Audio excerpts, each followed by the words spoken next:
हृदय कृत्वा तथा कामान अभीष्टम द्विज पुंगवा एकम नाम जपेद्यस्तु सत्कामान वाप्नुयात्।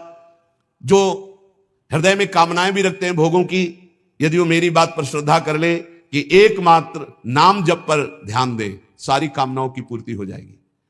पहले नाम जप तुम्हारे दुख को प्रदान करने वाले पापों को भस्म करेगा। यदि आप चाहते हैं कामना की पूर्ति, कामना की पूर्ति होगी। यदि आप कामना की पूर्ति ना चाहें तो भगवत प्राप्ति करा देगा नाम जप। यद भ्रू नर्तन वार्तिन्यो सिद्ध्योष्टौ नृपात्मज तमाराध्य हृषिकेश मपवर्गोप्य दूरतः। आठों सिद्धियां जिनके नाम में विराजमान हैं, वशीभूत हैं। आप राधा राधा राधा राधा नाम जप करके देखो, आप देख लो, मान लो हमारी बात, जो चाहोगे प्राप्त हो जाएगा। भ्रूभंग मात्र से जिनकी सृष्टि का सृजन, पालय और लय होता है, सृजन होता है, पालन होता है और लय होता है, ऐसे भगवान को अधीन करने की सामर्थ्य एकमात्र नाम में है। ऋषिकेश भगवान की आराधना, मोक्ष, प्रेम जो चाहोगे प्राप्त हो जाएगा। नाम नाम जप करो। यश्च रामं न पश्येतु यम हि रामो न पश्यति निंदिता सा भवेल लोके स्वात्माप्येनं विगर्हति। धिक्कार है उसके जीवन को जिसने भगवान की तरफ नहीं देखा। धिक्कार है उसके जीवन को जिसको भगवान ने कृपा करके नहीं देखा। मन क्रम वचन छाण चतुराई तो भजत कृपा करी है रघुराई। अर्थात उसका जीवन व्यर्थ है जिसने नाम जप नहीं किया। सम्याग आराधितो विष्णु किम न यच्छति देहिनाम ते धन्याः कृत पुण्यास्ते तेषां च सफलो भवः। यही भक्त्या हृद आराधितो विष्णु हरि सर्व सुख प्रदा। यदि भगवान श्री हरि की आराधना नहीं की तो ये देहधारी जीव तेरी दुर्दशा होगी। जैसे जानवर को लाठी से मारा जाता है, ऐसे देखा मारते हुए वृद्धों को, भ्रमण में देखा है, सब दृश्य देखे। वही तुम्हारा कर्म तुम्हारे बच्चे की बुद्धि में बैठकर तुमको दंड दे रहा है। तुमने हरि का भजन नहीं किया ना, पूरा जीवन व्यर्थ किया ना, पापाचरण किया उसी बेटे के लिए, उसी परिवार के लिए, वही तुम्हें कष्ट देगा। मान लो ये शास्त्र आज्ञा हो रही। जिसने भगवान श्री हरि की आराधना नहीं की, मंदोदरी छाती ऐसे रावण की पीठ के कह रही, रामो विमुख असहाल तुम्हारा रहा न को कुल रोव निहारा। भगवान से विमुख होने पर तुम्हारा ऐसा हाल हो गया। देखो भगवान का आराधना का स्वरूप देखो। विभीषण जी अपमानित किए जा रहे हैं दरबार में, और भगवान के शरण में जाते हैं तो उसी दरबार के अधिपति, लंकाधिपति बनकर बैठ जाते हैं। जो संपत्ति शिव रावण ही दीन दिए दसमाथ, सोई संपदा विभीषण सकुच दीन रघुनाथ। कैसे कृपालु हमारे प्रभु श्री हरि है। जो देहधारी भगवान का भजन नहीं करता, दुर्गति ही दुर्गति है, पक्का दुर्गति है। सर्वव्यापी श्री हरि की आराधना जिसने किया उसका जीवन धन्य हो गया। इसलिए मान लो जीवन का परम लाभ धन्य करना, जीवन का नाम जप करना है। चाहे जैसी परिस्थिति हो। क्या पैसा लगता है? राधा राधा राधा। इसमें कौन सी आपकी बहुत सी बड़ी मेहनत लगती है? राधा राधा राधा। नाम जपने में क्या जाता है आपका? सब कुछ प्राप्त हो जाएगा, ध्यान रखना। कल एक 28-30 वर्ष की अवस्था ठाकुर जी को लिए हुए, स्वस्थ शरीर, आंखों से अश्रु प्रवाह, कह रहे थे ऐसी कृपा हमारे ऊपर क्यों हुई? मैंने तो कुछ ऐसा नहीं किया, बहुत ही गलत आचरण करने वाला, और आज ठाकुर जी को मैं जी नहीं सकता इनके बिना। ये क्या है? ये क्या? संत वाणी का प्रभाव अंदर गया, जीवन के पूरे जीवन को परिवर्तन कर दिया, जीवन का जीवन परिवर्तन कर दिया। बहुत दुर्लभ ये बात है, यही सबसे बड़ा चमत्कार है। मन विषयी भोगों में लगा हुआ और हटकर प्रिया प्रीतम में लग जाए, सबसे बड़ा चमत्कार। रूपम आरोग्य मर्थाश्च भोगाश्चैवानुसंगिकान् ददाति ध्यायतो नित्यम अपवर्ग प्रदो हरि। तुम्हें सुंदर रूप चाहिए, आराधना करो, नाम जप करो, बड़े सुंदर हो जाओगे। देखो सुंदरता किसे कहते हैं? हृदय के आकर्षण को सुंदरता कहते हैं। सबके हृदयों को आकर्षण कर ले उसे सुंदर कहते हैं। जैसे मान लो स्त्री स्वरूप सुंदर है तो पुरुष स्वरूप को आकर्षण कामी पुरुष को कर सकता है, सबके नहीं। या पुरुष स्वरूप बड़ा सुंदर है तो कामिनी के हृदय को आकर्षण कर सकता है। लेकिन भक्त का ऐसा स्वरूप जागृत होता है, स्त्री पुरुष वयो वृद्ध दुष्ट पुण्यात्मा पापात्मा महात्मा सब आकर्षित होते हैं। क्यों? क्योंकि उसके अंदर दैवी संपदा भागवतिक सद्गुण जागृत हो जाते हैं। इसे सुंदरता कहते हैं। हजारों लाखों लोग देखना चाहते हैं। क्या देखना चाहते हैं? सुंदरता। कौन सी सुंदरता? भागवतिक। वो पाउडर वाली सुंदरता नहीं, वो भाव बनाने वाली सुंदरता नहीं, वो भगवान नाम की सुंदरता, भगवत भाव की सुंदरता, भगवत भक्ति की सुंदरता। यानी रूप मारोग्य मर्थाश्रम। अगर रूप चाहिए तो हरि की आराधना करो, और आरोग्यता चाहिए तो हरि की आराधना करो। बोले आप कैसे नहीं आराधना कर रहे क्या? आरोग्यता। तो हम रोगी नहीं है। रोगी मकान में तो रहते हैं लेकिन हम रोगी नहीं है। ना हम कभी रोगी थे, ना रोगी हैं, ना कभी रोगी रहेंगे। ना हम वियोगी हैं, ना रोगी हैं। रोगी मकान में रह रहे हैं, ये मकान रोगी। तो सबके रोगी हैं, काम के रोगी, क्रोध के रोगी, लोभ के, ना जाने कितने विकारों के। यहां तो किडनी के रोगी हैं, न जाने कितने मिडनी के रोगी हैं। दिमाग खराब है विषयों में। यहां हम स्वस्थ हैं, स्वस्थ हैं। कोई ये मत समझना कि प्रेमानंद रोगी होता है। प्रेमानंद एक ही बात का रोगी होता है, प्रेम का, और किसी बात का रोगी नहीं होता। ये शरीर है, किसी का स्वस्थ नहीं है। जो शरीर में स्थित पुष्ट भी दिखाई दे रहे वो स्वस्थ नहीं है, मृत्यु के भय से भयभीत, काम क्रोध लोभ रोग से ग्रसित है। स्वस्थ वही है जो परमात्मा में स्थित है, भगवत भाव में स्थित है। ऐसा आरोग्यता प्रभु देते हैं कि भवरोग ही नष्ट हो जाता है, तो और रोगों की क्या बात? भवरोग ही नष्ट हो गया तो और रोगों की बात क्या? अर्थाश्च, अर्थ मानवता संपत्ति। इतनी बड़ी संपत्ति मिली है कि ब्रह्मा के पास भी नहीं है। कुंज महल की टहल सुख, दंपति संपत्ति पाई है, जैसे रूप लाल हित प्रीति सो जो 84 गाई है। हमें संपत्ति मिल गई, दंपत्ति प्रिया प्रीतम। अब कोई बोले रूप मारोग्य मर्थास्य भोगास्य वालुसंगिकान, बोले अद्भुत भोग की प्राप्ति। कौन सा भोग? बोले प्रिया प्रीतम की रस केली के दर्शन का भोग। जैसे ही हरिवंश निकट दासी जन लोचन चसक रसासो गटकच, रसासो गटकच, लोचन चसक रसासो गटकच। ददाति ध्यायतो नित्यम अपवर्ग प्रदो हरि। जो हरि का ध्यान करने वाले हैं उनको रूप मिलता है, आरोग्यता मिलती है, संपत्ति मिलती है, भोग मिलता है। और ददाति, भगवान नित्य अपवर्ग अर्थात मोक्ष सुख, नित्य सुख उसे प्रदान कर देते हैं। आतिपातक युक्तोपि ध्यायेन निमिषमच्युतम भूयस तपस्वी भवति पंक्ति पावन पावनः।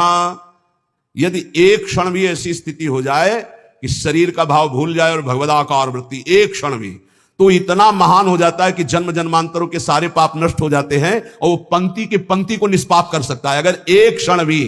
अतिपातक युक्तोपि ध्यायेन निमिषमच्युत, एक निमिष भी, इतने देर के लिए यदि तन्मय हो गया प्रिया प्रीतम में, प्रभु में, एक निमिष भर के लिए शरीर को भूल गया, उसमें इतनी सामर्थ्य। तभी तो एक बार गुरुदेव भगवान ने कहा था, रसिक जन जो 5 मिनट में भजन कर लेते हैं, साधक 24 घंटे उतना भजन नहीं कर सकता 5 मिनट में। वो यही जो यहां लिखा है, एक निमिष में। भूयस तपस्वी भवत, उससे बड़ा कोई तपस्वी भूमंडल पे नहीं, जो एक पल के लिए भगवान में डूब गया। डूबना, हम तो कहते डूबते क्या है, तो उठा के फेंक दिया जाता है प्रेम समुद्र में। ऐसी कृपालुता यहां की सखियों की है। जिसके कान में भगवान का नाम नहीं पड़ा, कीर्तन नहीं पड़ा, कथा नहीं पड़ी, तो बोले स्वीडवराहोष्ट खरई संस्तुतः पुरुषः पशु नयत कर्ण पथो पेतो जातु नाम गदाग्रजः। जिसके कानों में भगवान नाम नहीं पड़ा, भगवत चर्चा नहीं पड़ी, तो बोले वो नर पशु है। नर पशु मनुष्य रूप में पशु है, वो कुत्ता है, वो विष्ठाभोजी सुअर है, वो ऊंट है, वो गधा है। ऐसा वर्णन करें। स्विड वराहोष्ट खरई है, स्विड वराहो खरई गधा, स्वान कुत्ता, ऊंट। क्यों?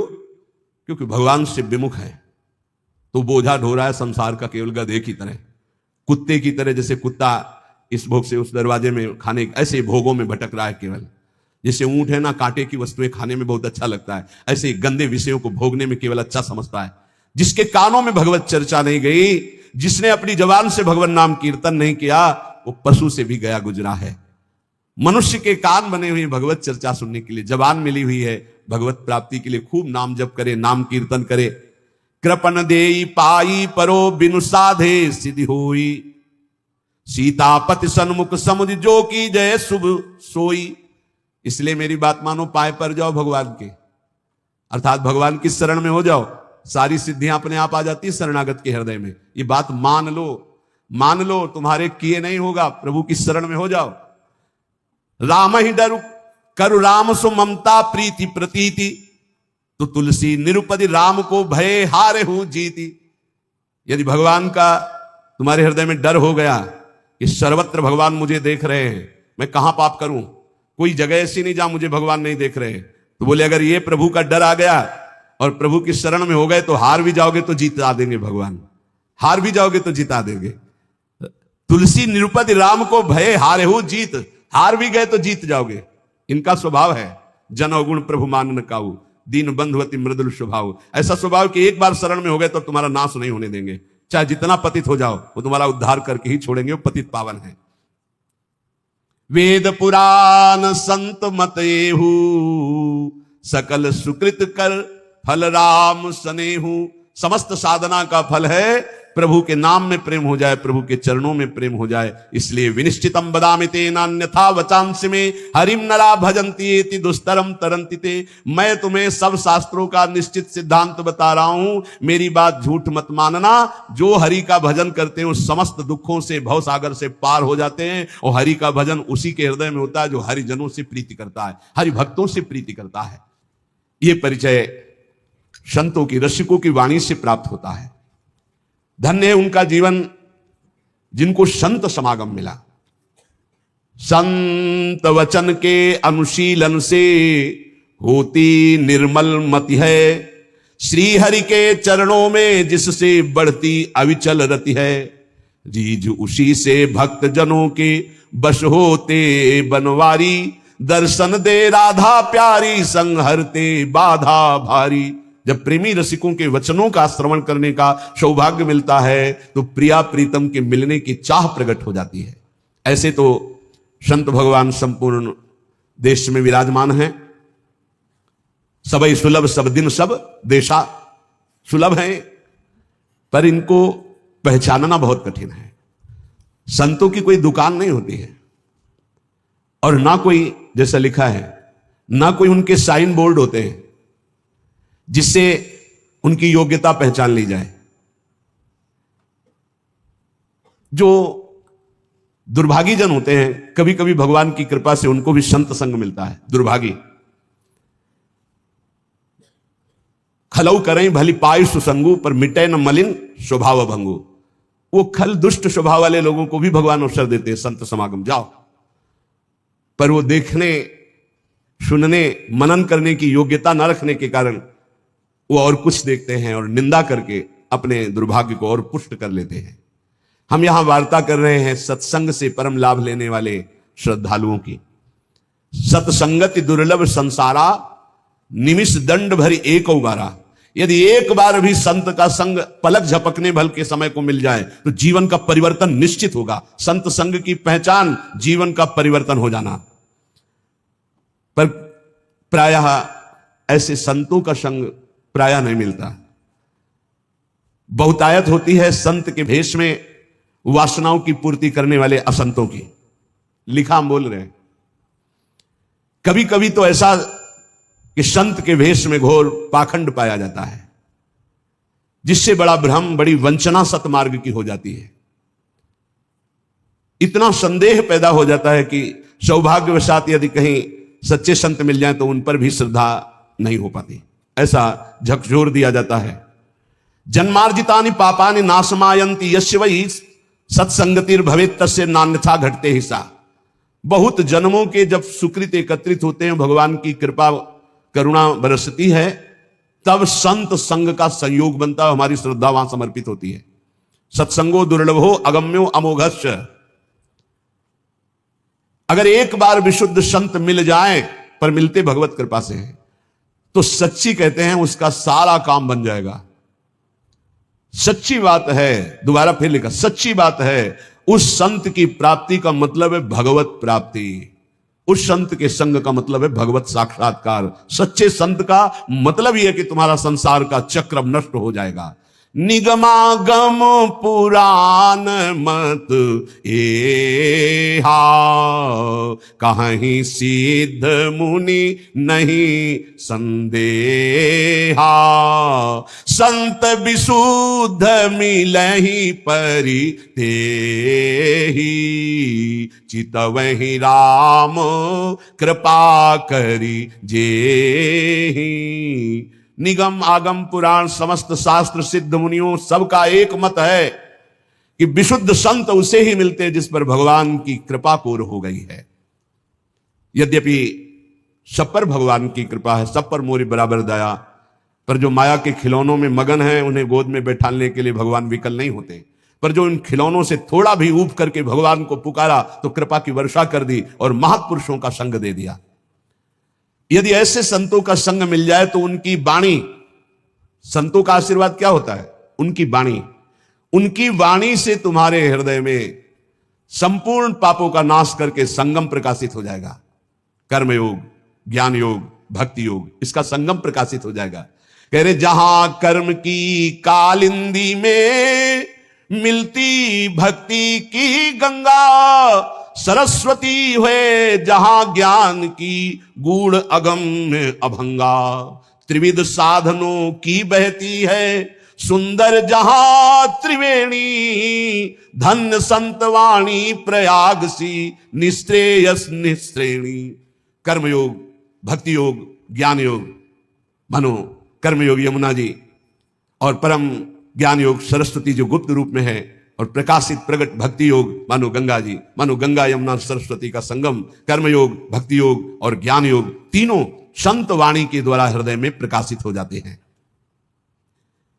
भगवान व्यासदेव जी, वाल्मीकि जी, नारद जी, वशिष्ठ जी, सुखदेव जी, ये सब तो महान महान अवतारी पुरुष हैं। इन सबकी वाणी में जो शास्त्रों में वर्णन किया गया है, जो संतों ने वर्णन किया है, उसका जो अनुभव करके संतजन बोलते हैं, तो त्रिभुवन में कोई ऐसा नहीं है। अगर वो एक बार वाणी कान में पहुंच गई तो उसका परिवर्तन निश्चित है। उसके जीवन में भगवत प्रकाश निश्चित हो जाएगा संत वाणी से।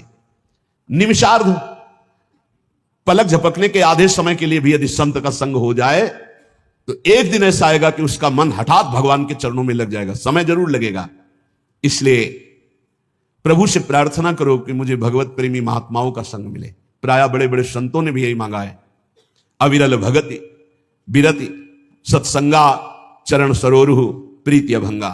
आपके चरणों में अविरल भक्ति हो, संसार से वैराग्य हो तो कैसे हो? बोले सत्संगा, साधु संग से ही ये प्राप्त हो सकता है। बार बार बर मांग हूं हर्ष देव श्रीरंग, पद सरोज अनपायनी भक्ति। अनपायनी भक्ति तो कहां से मिलेगी? बोले सदा सत्संग, वो संतों के संग से ही प्राप्त होती है। अनुभूति युक्त वचन संतों से ही प्रकट होते हैं। पढ़ लिख कर प्रवचन और अनुभूति युक्त वचन में अंतर होता है। पढ़ लिख कर जो वचन होते हैं वो खोखले होते हैं, उनमें दम नहीं होती कि सामने परिवर्तन कर सके, क्योंकि स्वयं का परिवर्तन नहीं हो पाया। संतों के वचन में यह अंतर होता है कि प्रभु की कृपा का कारण विशेष उन्होंने अनुभव किया है। अनुभव करके जो ही बोलते हैं तो वो शब्द कान में जाकर हृदय के अंधकार का नाश कर देते हैं। कोई ऐसी वस्तु नहीं जो संत कृपा से प्राप्त ना हो जाए, चाहे लौकिक हो चाहे पारलौकिक। या वै साधन संपत्ति पुरुषार्थ चतुष्टये, ताम बिना सर्वमाप्नोति यदि नारायणाश्रय। भगवान श्री हरि के जो आश्रित जन है उनका यदि संग हो जाए तो यद्यपि कहा गया है कि चतुष्टय साधन होने के बिना ज्ञान नहीं हो सकता, पर ऐसे संत जो भगवत आश्रित है उनके संग के प्रभाव से बिना अन्य साधनों के शुद्ध ज्ञान हो जाएगा और चारों पुरुषार्थ धर्म अर्थ काम मोक्ष चारों पुरुषार्थ प्राप्त हो जाएंगे। अकाम हो या सकाम, निष्काम हो या कामना युक्त, एकमात्र भगवान श्री हरि के चरणों की आराधना कृतकृत्य कर देती है, और ये बिना संतों के संग के नहीं मिलती। अकामः सर्व कामो वा मोक्ष काम उदार धीहि, तीव्रेण भक्ति योगेन यजेत पुरुषम परम। जो कुछ चाहते हो, जो कुछ पाना चाहते हो लोक परलोक में, सब कुछ तुम्हें मिल जाएगा। नहीं चाहोगे तो मोक्ष भी मिल जाएगा, प्रेम मिल जाएगा, पर तुम उदार बुद्धि होकर भगवान श्री हरि की तीव्र भक्ति करो, परम पुरुष श्री हरि की आराधना करो, और यह होगी संत संग से। जब तक संत संग नहीं तो भगवान की प्रेम लक्षणा भक्ति या तीव्र भक्ति या विशुद्ध भक्ति हृदय में जागृत नहीं हो सकती। श्री देवर्षि नारद जी कहते हैं, मनीषितम ही प्राप्नोति चिंतयन मधुसूदनम, एकांत भक्ति सततम नारायण परायण। भगवान जब कृपा करते हैं तो अपनी एकांत भक्ति प्रदान करने के लिए अपने एकांतिक प्रेमियों का संग देते हैं। नाथ कृपा ही को पंथ चितवत दीन हो दिन रात, होई धो के काल दीन दयाल जान न जात। रात दिन केवल प्रभु की कृपा की बाट जो होने वाले को भगवत महाप्रेमी इनका संग मिलता है। जो रात दिन भगवान की कृपा की बाट, प्रभु मैं तो अज्ञानी नीच अधम हूं, मुझे पता नहीं आपकी कैसे प्राप्ति होगी, अब आप ही कृपा करो। तो भगवान ऐसे संतों से जोड़ देते हैं। जब भारी व्याकुलता होती है, मुमुक्षुता होती है, या भगवत प्राप्ति की चाह होती है, मनीषितम ही प्राप्नोति चिंतन मधुसूदनम एकांत भक्ति सततम नारायण परायणा। देवर्षि नारद जी कहते हैं कि मनीषियों की कृपा से, संतों की कृपा से एकांतिक भक्ति का परिचय मिलता है, जो प्रभु का एकांतिक चिंतन होता है। यद दुर्लभम यद प्राप्यम मानुषो यन्न गोचरम तदप्य प्रार्थितो ध्यातो ददाति मधुसूदना। जो दुर्लभ है, अप्राप्य है, वो संतों से प्राप्त किया जाता है। संतों के पास जाकर भोगों की याचना करना, रोग निवृत्ति की बात करना, कामनाओं की पूर्ति होना, या वोट आदि के लिए बात करना, ये बहुत व्यर्थ की बातें हैं। ये आपका व्यवहारिक विषय, आप इसको देखिए। आप संतों के पास जाइए परम पद प्राप्ति के लिए, भगवत प्राप्ति के लिए, ईश्वर निरंतर चिंतन करते हुए कैसे हमको स्वीकार करे, इस बात के लिए जाइए। जो दुर्लभ है, यद दुर्लभम यद प्राप्यम मनुष्यो यन्न गोचरम, जहां मन की कल्पना भी नहीं पहुंच सकती है, भावना भी नहीं पहुंच सकती है, ऐसे भगवान के ध्यान, ऐसे भगवान के स्मरण का अधिकार भगवत प्रेमी महात्माओं के संग से प्राप्त होता है।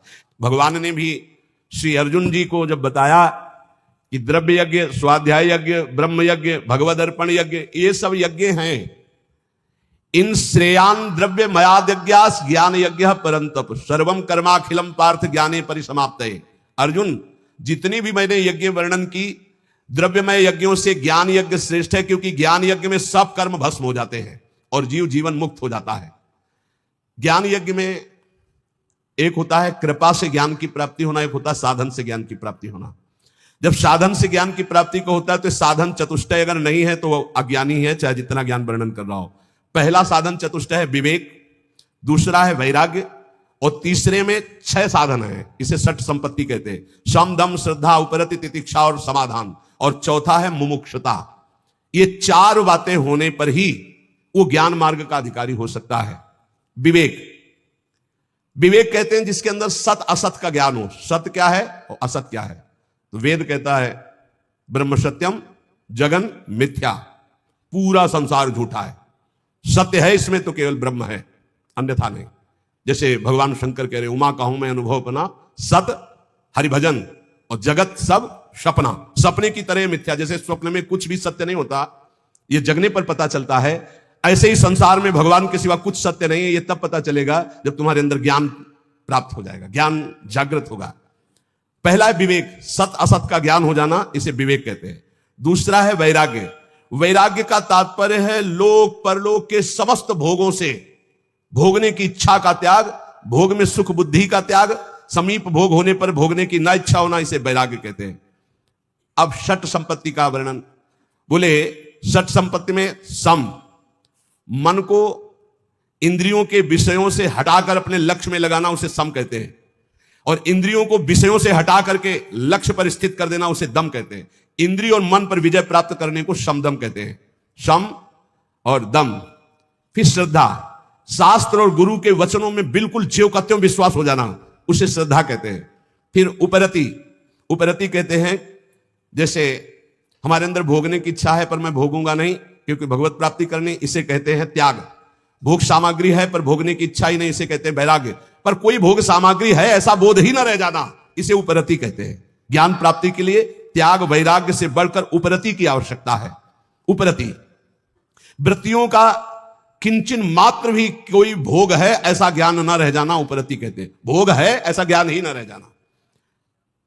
और तितिक्षा, सर्दी गर्मी, मान अपमान, निंदा स्तुति, इन सबको समान भाव से सह जाना तितिक्षा कहते हैं। और समाधान, चित्त का शंका रहित होकर परमात्मा तत्व में स्थित हो जाने का नाम समाधान है। चित्त का समाधान हो जाना, अब कोई प्रश्न नहीं, कोई शंका नहीं। और चौथा है मुमुक्षुता, अब मैं मुक्त होना चाहता हूं, मुझे अब संसार से मुक्त होना। ये 4 हो और फिर उसे किसी महापुरुष का संग मिले तो भगवान कह रहे तद्विद्धि प्रणिपातेन परिप्रश्नेन सेवया उपदेक्षन्ति ते ज्ञानम ज्ञानिनस्तत्वदर्शिनः। अब उस उपासक को जो मुमुक्षु है, जो संसार से मुक्त हो जाना चाहता है, उस संत के पास जाए। भगवान की कृपा से संतों का परिचय मिल जाता है। जब किसी महापुरुष के समीप जाए तो पहली बात यह समझ ले कि तुम्हारी श्रद्धा से ही कल्याण होने वाला है। उनके समीप तुम्हारी जितनी जोर की श्रद्धा उन पर होगी उतना ही आपके ऊपर प्रभाव पड़ेगा। श्रद्धा की कमी होने के कारण संत के पास जाने पर भी महापुरुष जो उसे उपदेश दे रहे हैं वो अपना कल्याण नहीं कर पाएगा। अगर श्रद्धा जोर की है तो कल्याण हो जाएगा, मतलब आपकी श्रद्धा पर टिका हुआ है आपका कल्याण। वो संत महापुरुषों की वाणी तभी प्रभाव डालेगी जब आपके ऊपर प्रथम हृदय श्रद्धा जो करे, आचार्य रंजाई अनुसरे जहां जहां हरिवंश के। श्रद्धावान लभते ज्ञानम। अगर श्रद्धा में कमी है तो देखो दुर्योधन को भगवान समझा रहे हैं, लेकिन क्या समझ आई? क्या श्रद्धा में कमी इसलिए नहीं, भगवान समझा रहे तो नहीं समझ में आई, नहीं कल्याण हुआ उसका। वो भगवान से कह रहा आप 5 गांव की बात कर रहे हो, मैं सुई की नोक भर नहीं दूंगा बिना युद्ध के, और भगवान बात कर रहे हैं। भगवान से कह रहा कि आप जानते हो कि आप यही धर्म को जानते हो? मैं धर्म को नहीं जानता, मैं जानता हूं, मैं जानता हूं। जानामि धर्मम नच में प्रवृत्ति, मेरी प्रवृत्ति नहीं है, मैं जानता हूं धर्म को। भगवान की एक बात भी नहीं मानी। ऐसे ही कह रहे ज्ञानी महापुरुष के समीप तुम्हारी श्रद्धा जितनी अधिक होगी उतना लाभ होगा। इसलिए सबसे पहले कह रहे तद्विद्धि प्रणिपातेन, वो तत्वदर्शी तत्व ज्ञान प्राप्त महापुरुषों के पास जाकर के उनको पहले साष्टांग दंडवत करो। प्रणिपातेन, साष्टांग का तात्पर्य होता है मैं आपकी आज्ञा के अनुसार चलूंगा, मैं आपका शरणागत हूं। पूरा ऐसे हाथ उठा के, जब हम साष्टांग जब करते हैं तो ऐसे करते हैं, हाथ उठाते हैं, फिर हाथ जोड़ते हैं, फिर लेट जाते हैं, उसे साष्टांग दंडवत करते हैं। प्रणिपातेन, ज्ञान की प्राप्ति के लिए संत स्वरूप सदगुरु के पास जाकर उन्हें साष्टांग दंडवत प्रणाम करे, अर्थात नीचवत सेवेत सदगुरुम। सदगुरु का सेवन अपने को सबसे नीच समझकर किया जाता है।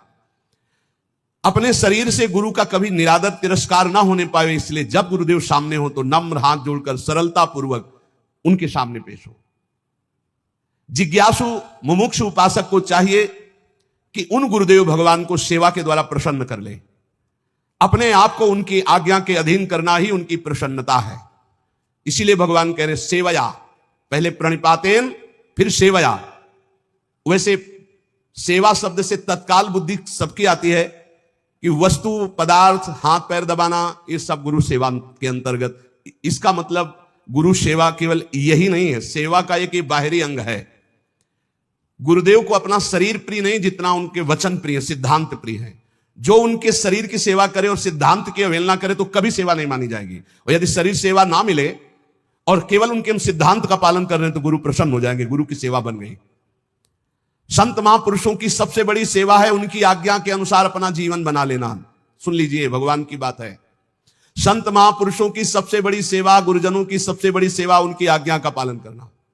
फिर कह रहे परिप्रश्नेन, परिप्रश्नेन सरलता पूर्वक अभिमान रहित होकर केवल भगवत संबंधी प्रश्न करने चाहिए। संत और गुरुजनों से केवल परमात्म तत्व संबंधी प्रश्न करने चाहिए। जिज्ञासु भाव से सरलता पूर्वक नम्रता पूर्वक प्रश्न करना चाहिए। अपनी विद्वता दिखाने के लिए या गुरुदेव की विद्वता देखने के लिए प्रश्न नहीं करना चाहिए, इससे अपराध लगता है। तद्व ज्ञानार्थ सा गुरु मेवा भी गच्छेत समित पाणी श्रोत्रियम ब्रह्मनिष्ठम। हम ज्ञान प्राप्ति के लिए सदगुरुदेव के समीप जाते हैं, संत के समीप जाते हैं, विनय पूर्वक पत्र पुष्प कुछ हाथ में भेंट लेकर समिधा उनके चरणों में अर्पित करके। कैसे? श्रोत्रियम ब्रह्मनिष्ठम, ये दोनों होने चाहिए, तभी गुरु बनाना चाहिए। कई लोगों ने एकांतिक में प्रश्न किया कि गुरु कैसे होने चाहिए, तो इसमें भगवान बता रहे श्रोत्रियम ब्रह्मनिष्ठम। श्रोत्रियम संपूर्ण शास्त्रों का ज्ञान, ब्रह्मनिष्ठम परा तत्व, ब्रह्म तत्व में स्थिति प्राप्त। मैं कौन हूं, संसार क्या है, बंधन क्या है, मोक्ष किसे कहते हैं, परमात्मा तत्व का अनुभव कैसे होता है, मेरे साधन में क्या क्या बाधाएं हैं, उन साधन की बाधाओं को कैसे दूर करूं, तत्व समझ में नहीं आ रहा, आदि आदि प्रश्न केवल भगवत संबंधी ही होने चाहिए।